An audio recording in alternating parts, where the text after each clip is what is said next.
It is day 28 of harvest. First up, I'm going to make sure that everything is good at the grain bins. I keep playing this fun game where every morning I grab a different coat and then I leave it someplace else. And now I have 3 coats in all different locations. Who knows where they are? Because I just take them off whenever I get hot and they don't get picked back up. So I need to have a scavenger hunt and find all my coats. But should be a good day. We're gonna be in that field pretty much the whole day. We're having very unimpressive yields, but if we can just keep it going, get it done, rip the band-aid off, get it over with, that would be great. It looks like the dryer shut down. Perfect, that's what we want it to say. There's no lights on, so I just need to turn the leg off. I haven't tried to do more than like 6 at a time in a couple of days, so we're gonna give her a go.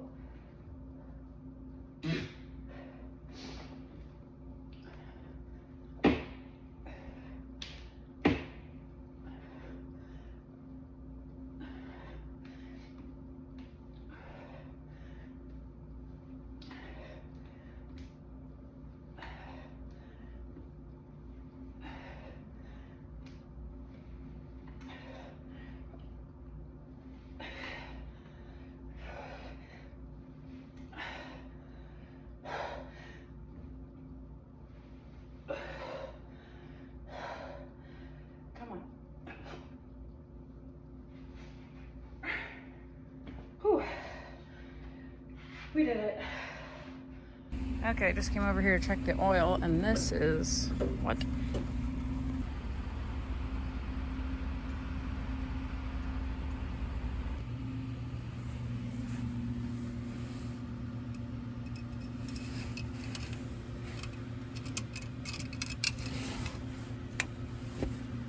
Okay, the 93 needs an oil change, so we are going to get that in the shop, and JD's gonna start draining out the oil.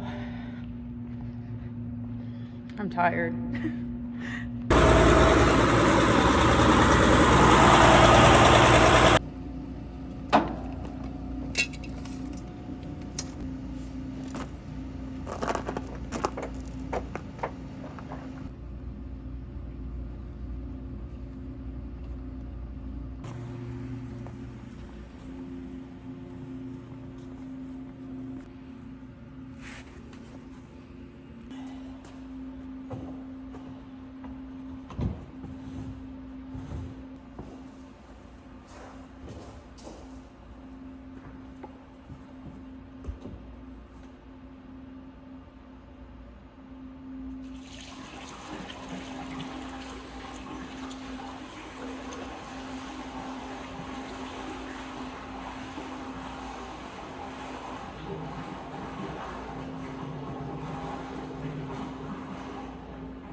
Got George in the semi. I'm gonna get things greased up, and then we are going to start shelling for the day. George told me this morning that I need to get a fund together just so I can get new pants. Classic man over 80 joke. But I thought I wore these ones today because I got oil all over them. We have cat socks on to help boost the mood. Fun fact also, I've had itchy bumps on my ankles for over a month and a half now. Driving me a little bonkers. Okay, and we are back into white cobs. Now, even though this stuff is not yielding too well, I do prefer the white cobs. I don't know, it's just different, I guess.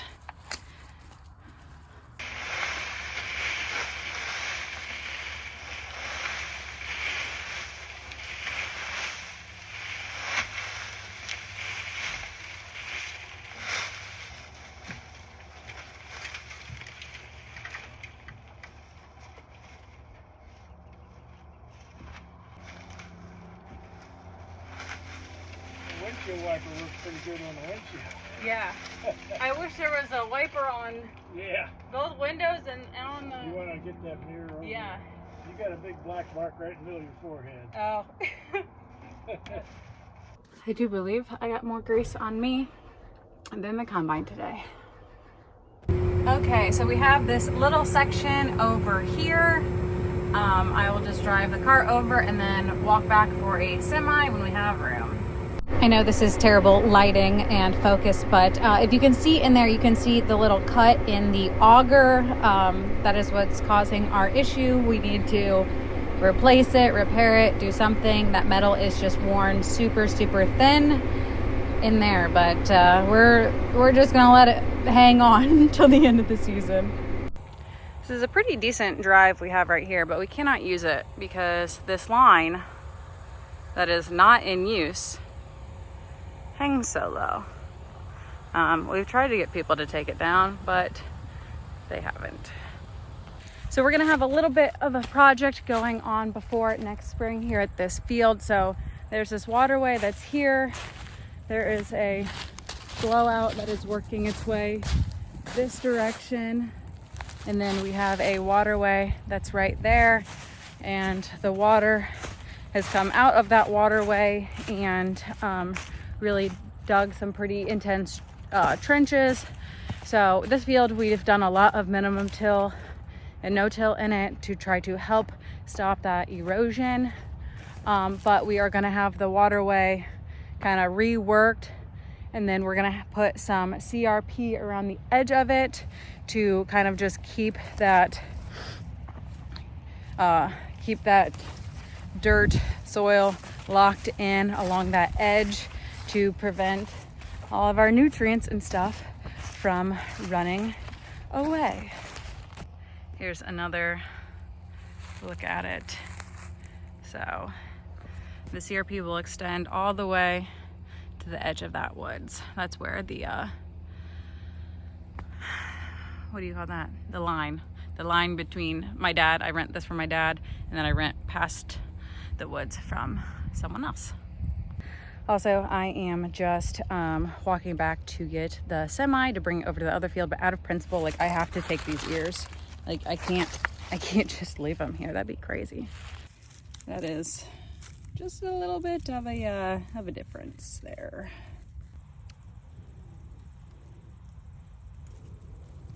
Spooky Halloween. Okay, I have the ripper here at a field. Now I am going to make an outside border around the whole thing so that Colin doesn't accidentally work into a neighbor's. Then I'm going to switch him out at the field and have him work ground today. Assuming these corn stalks are dry enough and not plugging things up, we'll see. I think it should be fine.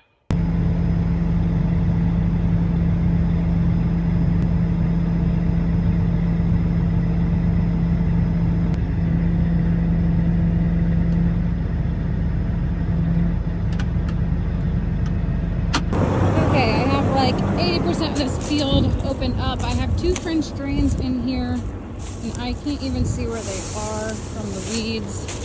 So I'm going to find them to make sure I don't run over them. This is where we have rock. So, where are you?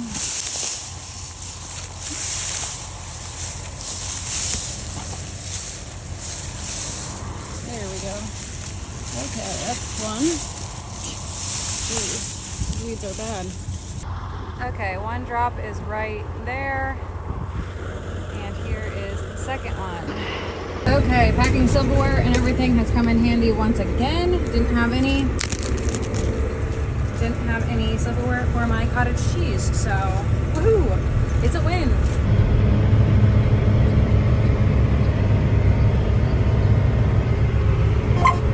This field is all opened up. I figured out the angle that I want it worked at, which was going to do at 90.05. I started with 91 and it was too aggressive, especially for this. This is a long rectangular-ish field, so that's all set for Colin. I am back in the field with George. Colin just left to go work ground. The yield is improving ever so slightly. Is that corn on my cab? How did we get that? Ever so slightly. I mean, we're looking at like 150, 151 average. So not devastating.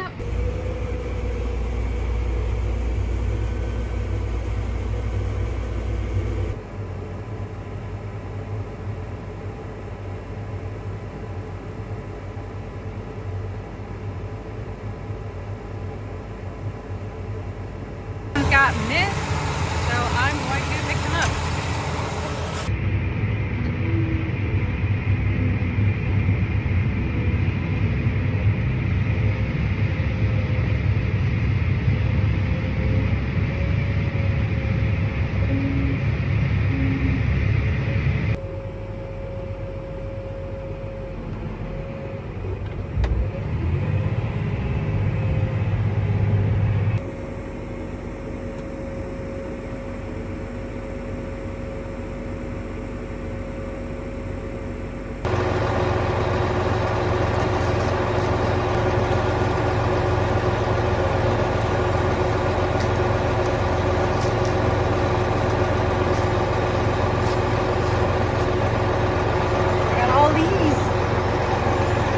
This is where you put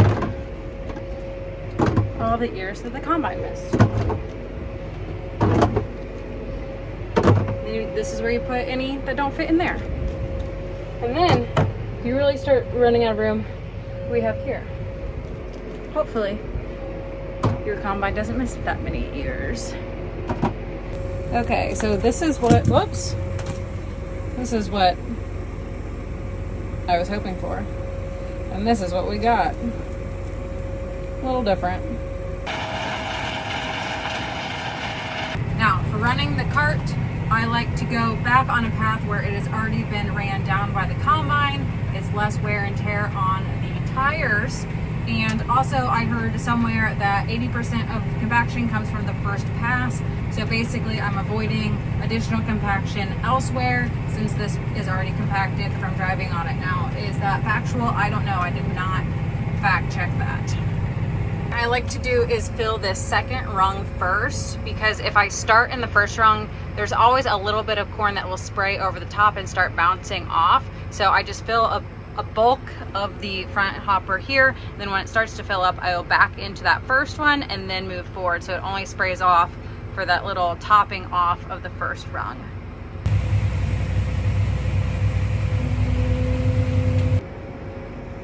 Slowly but surely working our way across. Now, so I'm going to kind of just creep in next to him.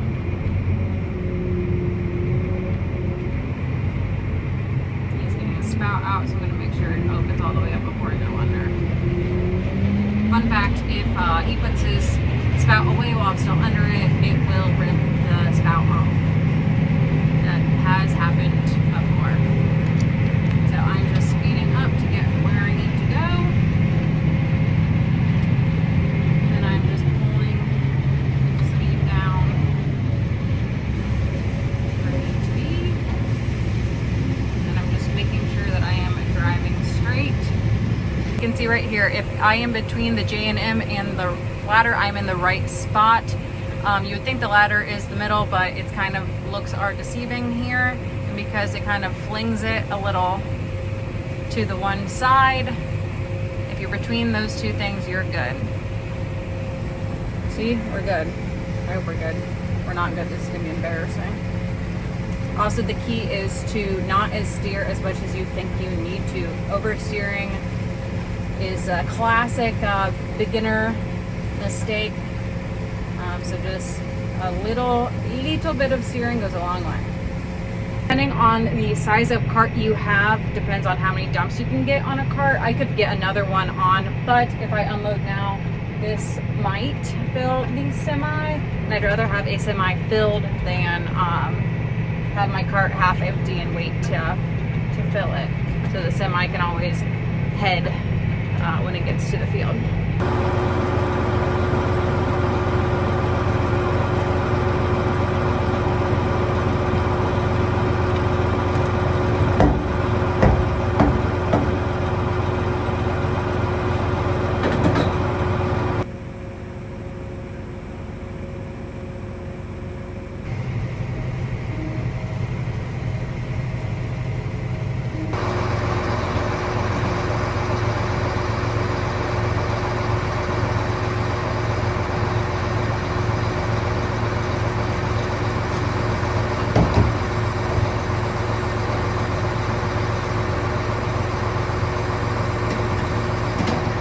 Is 5:10 now.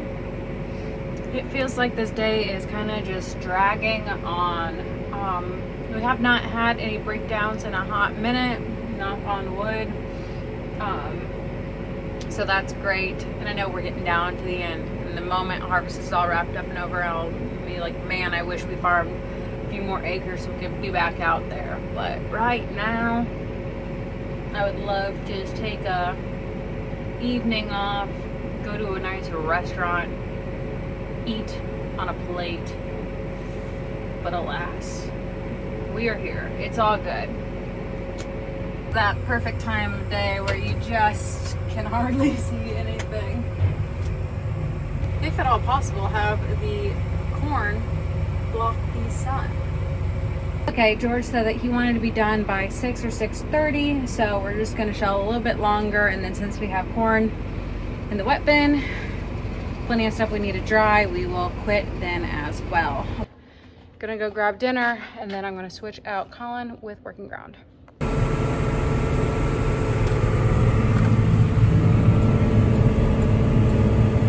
8:51. I'm not gonna work super late. This field is coming pretty close to being done. We'll start getting into the shorter, more triangle-y rows soon. But Tanner and I went to dinner at the local Mexican restaurant, and it was perfect. They're always super fast, so it was nice to be in and out, but be able to like sit down, eat a meal, actually be able to talk to him for a little while Colin was working ground, and then I took over for that for the evening. I'm not going to work super late. It is going to be just me and JD tomorrow, so we will probably just shell some corn, keep the dryer fed, I'm not sure when we're going to run out of room there, and then we'll probably I'll switch back to doing some tillage tomorrow evening. So not going to tire myself out. We still have a great looking forecast, so given the date, there's not a huge reason to be pushing hard, which is nice. So there you go. 9:55. We are shutting things down for the night. Just gonna wait a few minutes for everything to cool off before I turn it off.